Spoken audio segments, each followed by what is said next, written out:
Don't quit and don't stop. Hi, I'm Coach Raymar Marcelo and welcome po ulit sa aking YouTube channel. Huwag ka pong titigil at huwag ka pong magkukwit. Don't stop and don't quit. Ito po yung isang payo ko sa isa kong invite na sinabi sa akin na unang-una po kasi ang dami ko ng sinalihan, wala pa rin nangyayari. Tanong ko po sa inyo, ano po sa inyo yung marami at ano po yung konti sa inyo na pagtatry? I will give you some example po, okay?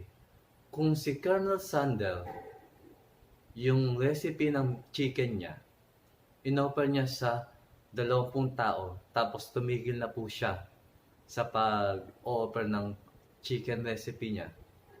Sa tingin niyo po, meron po ba ngayong KFC? Wala po. Kasi alam niyo po kung bakit? Kasi bago po naging successful yung chicken recipe ni Colonel Sanders is that 1,010 people ang inalok niya. See? Try, and try. Hanggat hindi ka po nakakakita ng tao na maniniwala sa iyo, magtitiwala sa iyo, don't stop and don't quit. Sino po si Colonel Sanders? Siya po yung lalaking bigotilyo doon po sa KFC logo. So kung wala pa po ko idea sa history niya, siya po yung isang almost retired na tao na broke. Wala na talaga. Pero nag-try pa rin siya ng isang idea na kung saan alam niya magiging successful siya. Okay? So, he keep on trying 1,000, 1,001, and then 1,010. Nagkaroon po siya ng isang customer na naniniwala sa kanya. So, ganun po dapat tayo. Don't quit, don't stop. Sinasabi ko po ito dahil po, yung po talaga ang linya ng success. Yung iba po kasi, iniisip nila na pagka nag-try sila ng 5 beses, 10 beses, tas hindi na po sila, sabihin na natin, naging successful, hindi po sa kanila yung success. No, hindi po ganun. Kailangan lang po na tingnan mo yung pagkakamali mo, yung mga dapat mong gawin o dapat mong baguhin, then success will follow. Katulad ng light bulb, si Thomas Alva Edison. So kung hindi nyo po alam ang story niyan, 10,000 po times, 10,000. Inuulit ko po 10,000 beses. Tsaka umilaw yung light bulb. So tingnan nyo, kung siya nag-try lang ng 100 beses, tas hindi umilaw ang light bulb, tas nag-quit na siya, nag-stop na siya. Sa tingin nyo, meron po ba tayo ngayong ilaw o light bulb? Wala. Tama po. So ibig sabihin po niyan, don't stop, don't quit, hanggat hindi mo nakukuha yung success mo.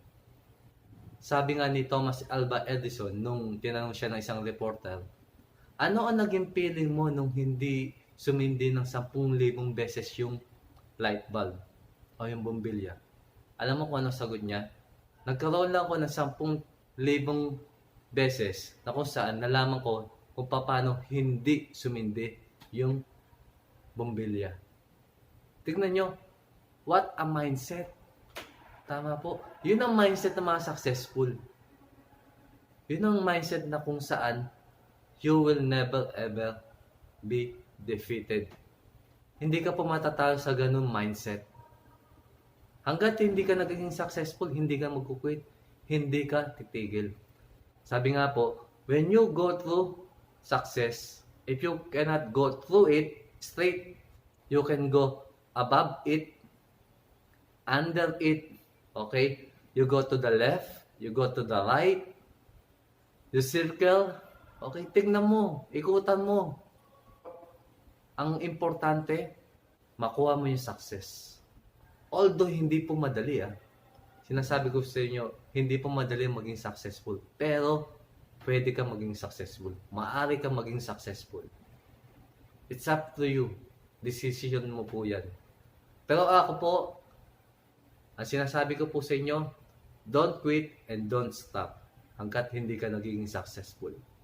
Kahit ano pong area of industry mo, don't stop, don't quit. So sana po nakatulong itong video na to sa iyo para po sa iyong mindset na huwag ka po mag-quit, huwag ka po mag-stop. Keep on learning the new skills, keep on watching videos na nakakatulong sa iyo, na nakaka-inspire sa iyo. Tigilan mo muna yung mga teledrama, okay? Just keep on moving. Invest in yourself. Salamat po sa inyong panonood. So sana po talaga nakatulong itong maikling video na to sa iyo. And God bless po sa iyo.